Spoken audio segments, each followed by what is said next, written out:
नमस्कार, जय हिंद, जय बिहार। मैं हूं आप सबका दोस्त advocate SK Pankaj. Honourable Supreme Court ने एक जजमेंट सुनाया है।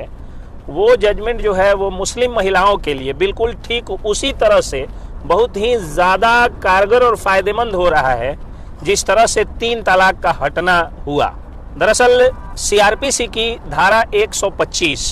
जो कि एक महिला को मेंटेनेंस पाने का अधिकार यानी भरण पोषण भत्ता पाने का अधिकार देती है। सीआरपीसी 125 के तहत अगर कोई पति किसी पत्नी को, अपनी पत्नी को छोड़ देता है तो वह पत्नी कोर्ट में जाकर के, इसके लिए व्याप्त परिवार न्यायालय भी बने हुए हैं, वहां जाकर के और भरण पोषण वाद अगर दायर करती है तो एक छोटे से प्रोसेस को पूरा करने के बाद में उस महिला को उस पुरुष के द्वारा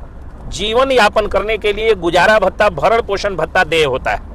उनके लिए जो है वो देना होता है। हालांकि अब जब से ये BNSS यानी भारतीय नागरिक सुरक्षा संहिता हो गया है तो उसमें सेक्शन 144 यानी 144 आ गया, जो सीआरपीसी का 144 था, इलीगल एक्युमुलेशन, इलीगल मास मेकिंग के लिए वो हुआ करता था,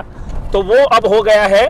BNSS 144 144 अब हो गया है, जो कि पहले सीआरपीसी 125 था, जिसके तहत एक औरत को गुजारा भत्ता प्राप्त करने का अधिकार मिला है। तो ऑनरेबल सुप्रीम कोर्ट ने एक बहुत ही अहम फैसला देते हुए ये जजमेंट दिया कि अब महिलाओं को, मुस्लिम महिलाओं को भी हिंदू महिलाओं की तरह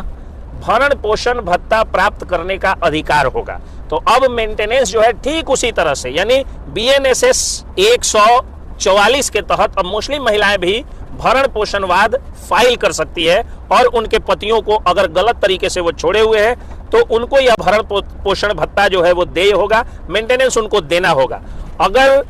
पर्याप्त कारण है, पर्याप्त आधार है तलाक का, तलाक आपसी सहमति से हुआ है या औरत का कहीं किसी के साथ गलत और अवैध संबंध का जो है वो प्रूफ मिलता है, इसका कोई एविडेंस मिलता है, प्रॉपर एविडेंस, और वो साबित हो जाता है, तो पुरुष जो है वो भरण पोषण भत्ता देने के लिए बाध्य नहीं हो सकता है। अन्यथा ऐसे ही जब मन किया, पहले तो 3 बार तलाक तलाक तलाक बोल करके भी छोड़ दिया जाता था, वो तो खत्म हो गया। लेकिन अब जो ऐसे ही छोड़ देने की एक आदत बन गई है, परित्यक्ता या तलाकशुदा भी कई बार उसको कहा जाता है, तो उन पत्नियों को अब पतियों को भरण पोषण भत्ता देना होगा। जय हिंद।